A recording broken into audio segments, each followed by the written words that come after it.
நம்ம நாட்டுல பொதுவா இப்ப நிறைய பேருக்கு இருக்கக்கூடிய பிரச்சனை என்னன்னு கேட்டீங்கன்னா, எனக்கு தூக்கமே வர மாட்டேங்குதியா. நான் டாக்டர் அர்த்தநாரி மாணிவாசகம், உங்க மனநல மருத்துவர். உங்களுக்கு தூக்கம் சரியா இல்லாம இருக்கா? அதுக்கு உங்களுக்கு மன ரீதியான பிரச்சனைகள் இருந்தே ஆகணுங்கிறது அவசியம் கிடையாது. ஸ்லீப் டிசிப்ளின் இல்லாதது கூட ஒரு பெரிய காரணமா இருக்கலாம். உங்களுக்கு ஸ்லீப் ஹைஜீன்னா என்னன்னு தெரிஞ்சுக்கணுமா? இந்த வீடியோ உங்களுக்காக தான். Number 1, establishing a sleep routine. Daily ஒரே மாதிரியான டைமுக்கு தூங்க போகணும், ஒரே மாதிரியான டைம் தூங்கணும், ஒரே மாதிரியான டைம் எந்திரிக்கணும். இந்த ரொட்டீனை ஃபாலோ பண்ணும்போது உங்களுடைய ஸ்லீப் ஹைஜீன் அப்படிங்கிறது இம்ப்ரூவ் ஆகும். Number 2, create a healthy sleep environment. உங்களுடைய பெட், உங்களுடைய பெட்ரூம் இதை உடலுறவு வச்சுக்கிறதுக்காகவும் தூங்குறதுக்காக மட்டும்தான் நீங்க உபயோகப்படுத்தணும். இதை தவிர்த்துட்டு மற்ற விஷயங்கள், சாப்பிடுறதோ இல்ல வேலை செய்யறதோ இல்ல உட்கார்ந்து சும்மா தேவையில்லாம பேசுறதோ, இது எதுக்குமே உங்களுடைய பெட்டை உபயோகப்படுத்துறத தவிர்த்துக்கோங்க. Number 3, turn off all your electronic items. நீங்க தூங்க போறதுக்கு அட்லீஸ்ட் 1 hour முன்னாடி உங்க மொபைல் போனா இருக்கட்டும், டேப்லெட்டா இருக்கட்டும், இல்ல டெலிவிஷனா இருக்கட்டும், எதுவா இருந்தாலும் ஸ்விட்ச் ஆஃப் பண்ணிடுங்க. அதை நீங்க பாக்குறத அவாய்ட் பண்ணிடுங்க. ஒரே ஒரு ஃபிளாஷ் ஆஃப் ஸ்கிரீன் அப்படிங்கிறது உங்களோட தூக்கத்தை 20 நிமிஷம் வரைக்கும் தள்ளி போறதுக்கான வாய்ப்பு இருக்கு.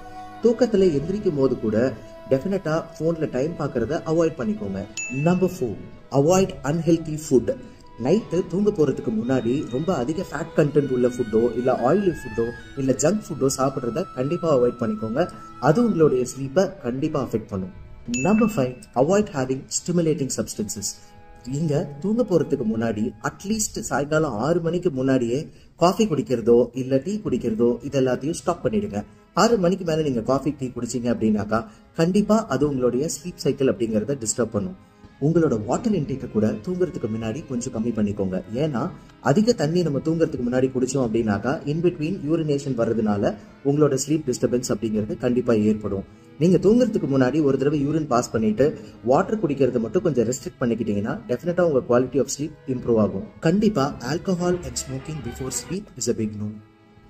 Number 6, avoid strength exercises. தூங்க போறதுக்கு முன்னாடி ரொம்ப ஹெவியா எக்ஸசைஸ் பண்றதோ இல்ல ரொம்ப அதிகமா வேர்க்கிற மாதிரி வாக்கிங் போறதோ கண்டிப்பா அவாய்ட் பண்ணிக்கோங்க. உங்களோட மூளையை அது அதிகமா ஸ்டிமுலேட் பண்ணிடும்.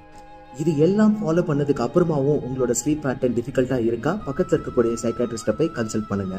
A healthy sleep always promotes good physical and mental health. Good night.